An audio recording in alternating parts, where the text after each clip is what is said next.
আসসালামু আলাইকুম ওয়া রাহমাতুল্লাহ। প্রিয় দর্শক, 5টি কাজ ছেড়ে দিন, তাহলে ইনশাআল্লাহ সারা জীবন চেহারা সুন্দর থাকবে এবং যৌবন ঠিক থাকবে।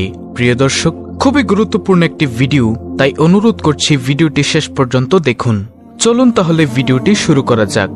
প্রত্যেক মানুষ চায় দীর্ঘদিন তার চেহারা সুন্দর থাকুক এবং তার যৌবন স্থির থাকুক। পূর্ববর্তী মানুষদের দীর্ঘদিন চেহারা সুন্দর থাকতো এবং 60 বছর পার হয়ে গেলেও চুল কালো থাকতো, কিন্তু বর্তমানে 30 বছর পার হওয়ার পর থেকেই চুল পাকতে ও চেহারা নষ্ট হতে শুরু হয়ে যাচ্ছে। দ্রুত গতিতে যৌবনের পতন ঘটছে। এখন প্রশ্ন হলো, কেন এমন হচ্ছে? এর উত্তর হলো, এটা হচ্ছে না এটা মানুষ নিজে থেকে করছে। কথাটা শুনতে আপনাদের অবাক লাগতে পারে, কিন্তু এটা সত্য। বর্তমান যুগের মানুষের মধ্যে কিছু বদঅভ্যাস এমনভাবে ঢুকে গেছে যার জন্য দ্রুতগতিতে চুল পেকে যাচ্ছে, চেহারা নষ্ট হয়ে যাচ্ছে এবং যৌবন নষ্ট হয়ে যাচ্ছে।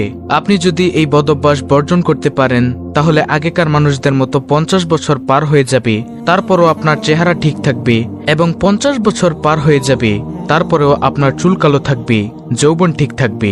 প্রিয় দর্শক, তাহলে চলুন আমরা এই 5টি জিনিস সম্পর্কে জেনে নেই। যে 5টি জিনিস আপনারা ছেড়ে দিবেন, তার মধ্যে প্রথম জিনিসটি হলো অতিরিক্ত রাত্রি জাগরণ। পূর্বের মানুষ এশার নামাজের পর খাওয়া দাওয়া করে ঘুমিয়ে পড়ত এবং ফজরের আগে ঘুম থেকে উঠে যেত।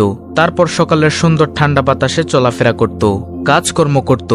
সকালের স্বাস্থ্যকর বাতাসের মধ্যে থাকা শক্তি দ্বারা শরীরের মধ্যে সঞ্চালিত করত। কিন্তু বর্তমানে অসংখ্য মানুষ রাত্রে 12টা, 1টা, এমনকি সারা রাতেও ঘুমায় না এবং সকালে 8টা, 9টা, 10টার পর ঘুম থেকে উঠে সূর্য ওঠা কোনোদিন দেখতে পায় না। সংক্ষেপে জেনে নিন এর জন্য কি কি ক্ষতি হয়ে থাকে। নম্বর 1, চোখের চারপাশে কালো দাগ পড়ে যায়। 2, চুল পড়তে ও পাকতে শুরু করে। নম্বর 3, অলসতা বৃদ্ধি পায়। 4, ইচ্ছা শক্তি কমে যায়। 5, সুগারে আক্রান্ত হওয়ার ঝুঁকি বাড়ে। 6, চোখের দৃষ্টি কমতে থাকে। 7, গ্যাসের সমস্যা দিন দিন বাড়তে থাকে। 8, চেহারায় বয়সের ছাপ পড়তে শুরু করে, ইত্যাদি। এরকম বহু ক্ষতি হয়ে যায়। তাই দীর্ঘদিন চেহারা সুন্দর রাখতে ও যৌবন ধরে রাখতে ও চুল ঠিক রাখতে চাইলে আজ থেকে রাতে দেরি করে ঘুমানোর অভ্যাস বর্জন করুন। রাসূলুল্লাহ সাল্লাল্লাহু আলাইহি ওয়াসাল্লামের সুন্নত এশার নামাজের পর খাওয়া দাওয়া করে ঘুমিয়ে যাওয়া, আর সুন্নতের মধ্যে রয়েছে মানবজাতির জন্য কল্যাণ। প্রিয় দর্শক, যে 5টি জিনিস আপনারা ছেড়ে দিবেন, তার মধ্যে দ্বিতীয় নম্বর জিনিসটি হলো নেশা জাতীয় দ্রব্য গ্রহণ করা। বর্তমানে মানুষ ভিটামিনযুক্ত খাবারের চাইতে অখাদ্য কুখাদ্য বেশি খায়, যেমন বিভিন্ন ধরনের তামাক জাতীয় দ্রব্য। এগুলো 40 ভাগ চেহারার সৌন্দর্য নষ্ট করে দেয়। এই সমস্ত নেশা জাতীয় অখাদ্য, এটা অনেকের বিশ্বাস নাও হতে পারে, কিন্তু এটা শতভাগ সত্য কথা। প্রিয় দর্শক, আর তৃতীয় নম্বরে যে বদ অভ্যাসটির কারণে অল্প বয়সে চেহারায় বৃদ্ধির ছাপ পড়ে যায় এবং অল্প বয়সে চুল পেকে যায় এবং যৌবন কমে যায়, তৃতীয় নম্বর বদ অভ্যাসটি হলো অতিরিক্ত মোবাইল ব্যবহার করা। মোবাইল স্ক্রিনের লাইট চেহারার সৌন্দর্য ও চোখের জ্যোতি নষ্ট করতে বিশেষ ভূমিকা পালন করে। অন্ধকারে মোবাইল এক নাগারে দেখে গেলে চোখের পেশিতে চাপ সৃষ্টি হয় এবং মোবাইল স্ক্রিনের আলো অতিরিক্ত চোখে মুখে পড়ার ফলে চামড়াগুলো দুর্বল হয়ে যায়। আর নিয়মিত অতিরিক্ত মোবাইল ব্যবহারের ফলে চোখের জ্যোতি কমে যায় এবং দ্রুত চেহারায় বয়সের ছাপ পড়ে যায়। প্রিয় দর্শক, অল্প বয়সে যৌবন চলে যায় এবং অল্প বয়সে চেহারায় বৃদ্ধির ছাপ পড়ার চতুর্থ নম্বর বদ অভ্যাসটি হলো অতিরিক্ত তেলে ভাজা খাবার খাওয়া। তেলে ভাজা জাতীয় খাবার বেশি মাত্রায় খেলে শরীরে এক বিশেষ ধরনের ফ্যাটের মাত্রা বাড়তে থাকে, আর ট্রান্সফ্যাটকে ভেঙে যেহেতু এনার্জিতে রূপান্তরিত করা যায় না, তাই তা শরীরের বিভিন্ন জায়গায় যুদ্ধ করে। এক সময় গিয়ে রক্তবাহিকা ফ্যাটের পরিমাণ এত মাত্রা বেড়ে যায় যে শরীরের একাধিক অঙ্গের ক্ষতি হতে শুরু করে। সেই সঙ্গে হার্ট অ্যাটাক, ক্যান্সার, ডায়াবেটিস এবং ওজন বৃদ্ধি ও চেহারায় বয়সের ছাপ পড়ার মতো নানান সমস্যায় মাথাচড়া দিয়ে ওঠে। তখন মানুষ শান্তিতে বাঁচতে পারে না। তাই আল্লাহ যতদিন হায়াত দিয়েছেন, ততদিন সুন্দর সুস্থভাবে বাঁচতে হলে এবং দীর্ঘদিন চেহারা, যৌবন, শরীরের সৌন্দর্য ধরে রাখতে চাইলে এই বদ অভ্যাসগুলো আজ থেকেই বর্জন করুন।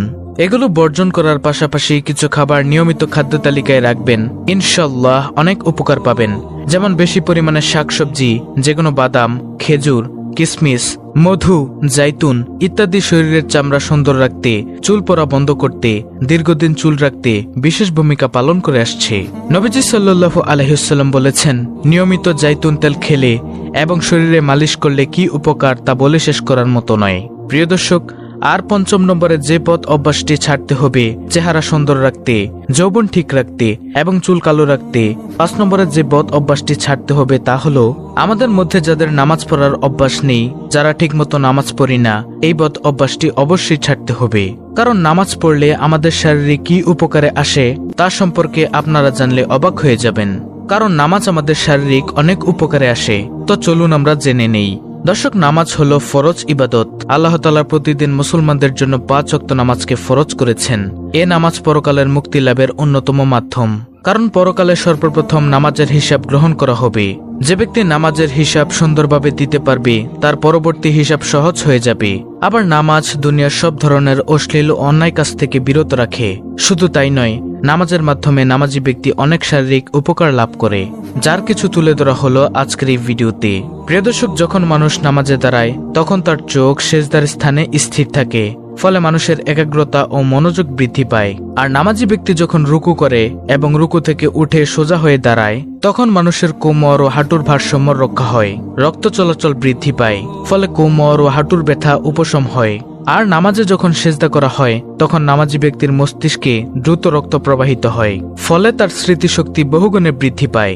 আবার সেজদা থেকে উঠে যখন দুই সেজদার মাঝখানে বসে, এতে তার পায়ের উরু ও হাঁটু সংকোচন ও প্রসারণ ঘটে।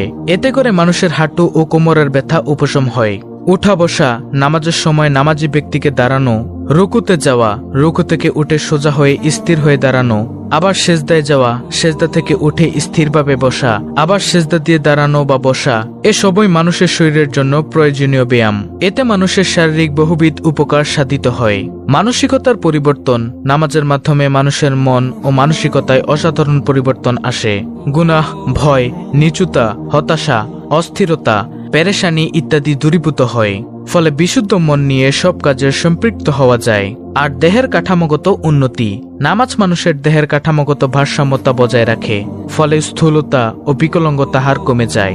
মানুষ যখন নামাজে নড়াচড়া করে তখন অঙ্গগুলো স্থানভেদে সংবর্ধিত সংকুচিত হয়ে বিশেষ কাজ করে থাকে। অঙ্গ ও জোড়াগুলোর বর্ধন ও উন্নতি এবং শক্তি বৃদ্ধি পায়। আর নামাজ মানুষকে পরিচ্ছন্ন রাখে। নামাজের জন্য মানুষকে প্রতিদিন 5 বার অজু করতে হয়, আর এতে মানুষের ত্বক পরিষ্কার হয়ে থাকে। অজুর সময় মানুষের দেহের মূল্যবান অংশগুলো পরিষ্কার হয়, যার দ্বারা বিভিন্ন প্রকার জীবাণু হতে মানুষ সুরক্ষিত থাকে। আর নামাজ পড়ার আরেকটি উপকারিতা হলো চেহারার লাবণ্যতা বৃদ্ধি। নামাজের জন্য মানুষ যতবার অজু করে ততবারই মানুষের মুখমণ্ডল মেসেজ হয়ে থাকে, যাতে মুখমণ্ডলে রক্ত প্রবাহ বৃদ্ধি পায়। হার্টের রোগীদের প্রতিদিন বাধ্যতামূলকভাবে 5 ওয়াক্ত নামাজ আদায় করা উচিত। নামাজ মানুষকে সব সময় সতেজ রাখে। আল্লাহ তাআলা মুসলিম উম্মাহকে সময় মতো নামাজ আদায় করার তৌফিক দান করুক। নামাজ আদায়ের মাধ্যমে শারীরিক, মানসিক ও আত্মিক উপকারিতা লাভের তৌফিক দান করুক। আমিন।